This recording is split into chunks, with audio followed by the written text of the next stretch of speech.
Good morning students. This is ninth part of chapter neural control and coordination.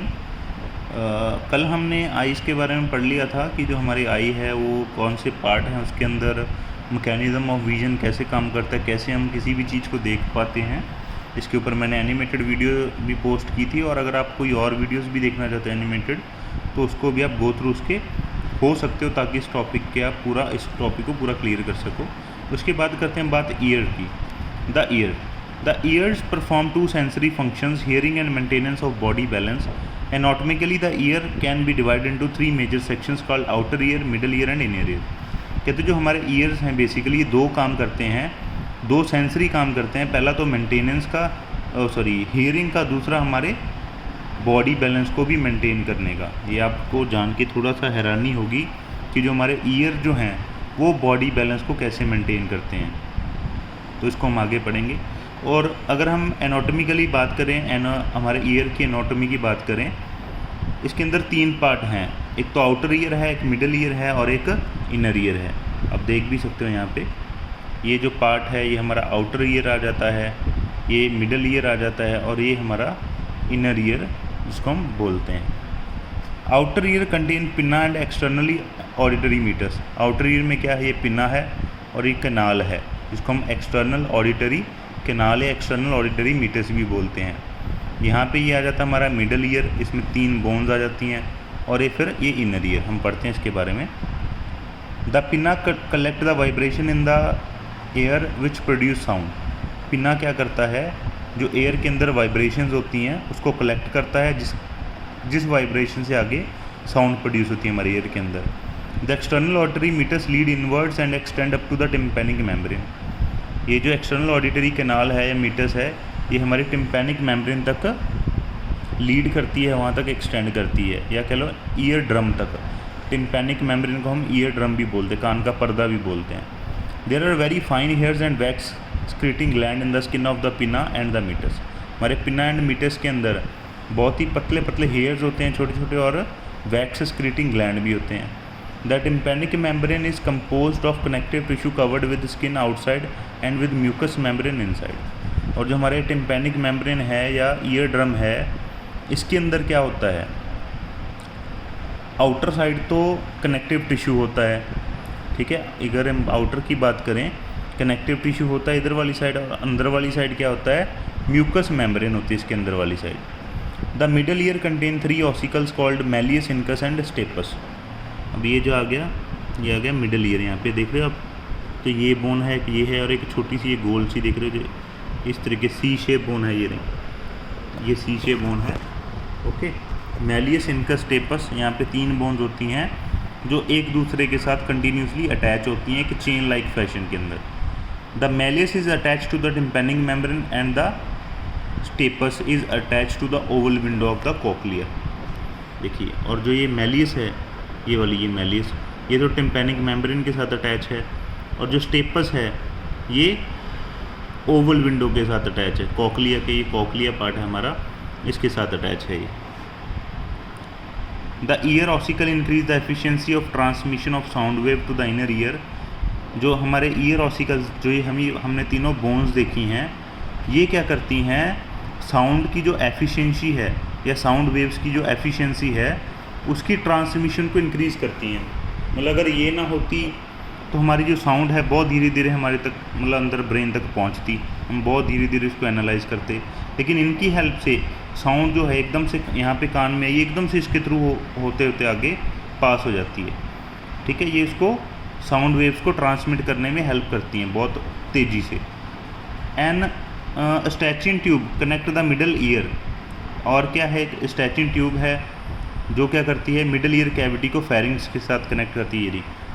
ये eustachian tube है, ये middle ear को pharynx के साथ कनेक्ट करती है। यहाँ पे देखते हैं हम, the eustachian tube help in equalising the pressure on either side of the ear drum. ये स्टैचिन ट्यूब क्या करती है, जो हमारा ईयर ड्रम है इसके दोनों साइड, अंदर और बाहरली साइड, प्रेशर को मेंटेन करने का काम करती है। The fluid filled inner ear called labyrinth. जो फ्लूइड फिल्ड इनर ईयर है ये वाला पार्ट, इसको हम लैब्रियंथ भी बोल देते हैं सारे को। Contain two part, the bony and the membranous labyrinth. Bony and the membranous labyrinth, इसके अंदर दो पार्ट होते हैं, एक बोनी और एक membranous labyrinth. The bony labyrinth is a series of channels, inside this channel lies the membranous labyrinth. अब जो बोनी लैब्रियंथ है इसके अंदर बहुत सारी कैनाल्स होती हैं, उसके अंदर फिर एक और लैब्रियंथ होता है जो है membranous labyrinth, which is surrounded by a fluid called perilymph. जिसके बाहर कुछ फ्लूइड होता है उसको हम बोलते हैं फ्लूइड को पेरिलिम्फ। पेरी मतलब आउटर, किसके बाहर है ये लिम्फ? मेम्ब्रेनस लैब्रियंथ के अंदर, तो इसको बोलेंगे पेरिलिम्फ। अब जो हमारा इनर ईयर है इसके दो पार्ट है, बोनी लैब्रियंथ एंड मेम्ब्रेनस लैब्रियंथ। बोनी लैब्रियंथ तो जो आउटर पार्ट आ जाता है, जो बोन्स का जो बना होता है, और इसके अंदर क्या होता है, काफ़ी कैनाल होती हैं। ओके, उसके अंदर एक और लैब्रियंथ होता है membranous labyrinth, okay, which is surrounded by a fluid called perilymph. The membranous labyrinth is filled with the fluid called endolymph. अब जो मेम्ब्रेनस लैब्रियंथ है उसके अंदर भी एक फ्लूइड होता है जिसको हम बोलते हैं एंडोलिम्फ। ये हम डायग्राम में देखने की कोशिश करते हैं। इसके अंदर भी हमें यहाँ पे क्लियर नहीं है थोड़ा सा, तो इसके ऊपर भी मैं आपको अलग से एक वीडियो पोस्ट कर दूंगा जिसमें आप ये इनर ईयर का जो लैब्रियंथ पार्ट है इसको समझ सकोगे। तो यहाँ पे आप समझिए, जो ये मेम्ब्रेनस लैब्रियंथ है इसके बाहर एक फ्लूइड है पेरिलिम्फ, इसके अंदर एक फ्लूइड है एंडोलिम्फ। ओके, एंडो मतलब अंदर हो गई, पेरी मतलब बाहर, आउटर हो गई। The coiled portion of the labyrinth is called cochlea. अब यहाँ पे कोइल्ड पोर्शन जो ये दिखाया हुआ है ये आ गया कोक्लिया, और ये जो पार्ट देख रहे हो ये है लैब्रियंथ, इसके बाहर पार्ट जो है। The membranes constituting cochlea, the resoners and the basilar divide the surrounding perilymph filled bony labyrinth into an upper scala vestibula and the lower scala tympani। अब जो ये मेम्ब्रेन होती हैं कोक्लिया के अंदर और रिजनर एंड बेसिलर जो मेम्ब्रेन है, ये दो तीन मेम्ब्रेन है आगे, ये क्या करती हैं, पेरिलिम्फ को आगे डिवाइड कर देती हैं। किस किस के अंदर? Upper scala vestibuli and lower scala tympani. इसको हम देखते हैं, ये रिसनर मेम्ब्रेन है, ये देखिए ये है टेक्टोरल मेम्ब्रेन है आगे, Scala vestibuli and Scala tympany. हाँ बिल्कुल। अब जो था लैब्रियंथ, उसको कुछ मेम्ब्रेन्स ने दो तीन पार्ट में डिवाइड कर दिया, Scala वेस्टिबुला, Scala media and Scala tympany. Okay, और कहाँ पे गया, ये रहा। The space with in cochlea called Scala media is filled with endolymph. अब जो कॉक्लिया है वो कौन सा पार्ट है? Scala media. कॉक्लिया के अंदर कौन सी स्पेस है उसको बोलते हैं हम स्केला मीडिया, उसके अंदर भी एंडोलिम्फ होता है। At the base of the cochlea the scala vestibuli ends at the oval window.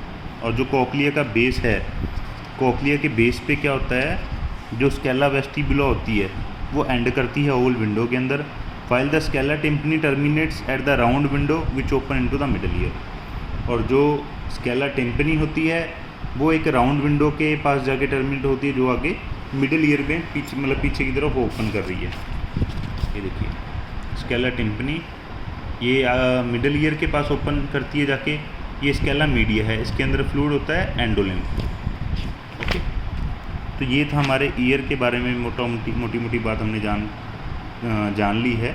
तीन पार्ट जो है इसके, outer ear, middle ear, inner ear, इनके बारे में हमने पढ़ लिया है। कल को इसके बारे में और ज़्यादा आगे डिफ़ाइन करेंगे, और कल का जो ये टॉपिक हमारा रह गया इस चैप्टर का, और फिर हम इसके क्वेश्चन आंसर सॉल्व करने की कोशिश करेंगे। Thank you. कुछ भी ना समझ आए तो आप कॉल या मैसेज करके पूछ सकते हो। Thank you.